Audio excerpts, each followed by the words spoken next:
రేయ్, పొద్దున ఎప్పుడో పోతావు, రాత్రి 12, 1, 2 గంటలకు వస్తావు. కొంచెమన్నా బుద్ధి ఉందారా నీకు?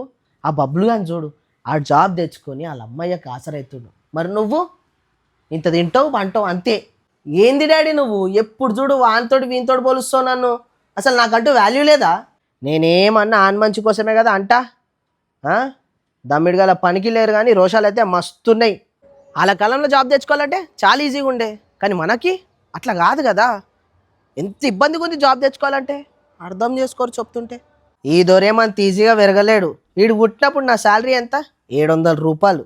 అలానే ఇల్లు చూసుకోవాలి, నిన్ను చూసుకోవాలి, హాస్పిటల్ ఖర్చులు ఆ ఖర్చులు ఓంగా. నేను నన్ను ఎంత ప్రేమగా పెంచిండో నాకు తెలుసు. ఏం పెంచిండ్రా?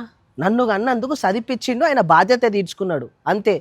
అరే డాడీ, నేను ఒక బిజినెస్ పెడతా, నాకు కొన్ని పైసలు కావాలంటే ఇల్లు లోన్ ఉంది, అది ఉంది, ఇది ఉంది అని అంటాడు. ఒక ఇల్లు ఉంటే ఏం సరిపోతుందిరా? బిజినెస్ ఉన్నొద్దా? ఎట్లా ఎదుగుతాం మేము? నేనేం ఇవ్వకపోయినా ఒక ఇల్లు కట్టియాలనేది నా కోరిక. ఇల్లు ఉండాలి అందరికీ. అండ్ బిజినెస్కి కూడా కొన్ని పైసలు అరేంజ్ చేస్తున్నా, చూద్దాం ఎడదాకవుతుందో.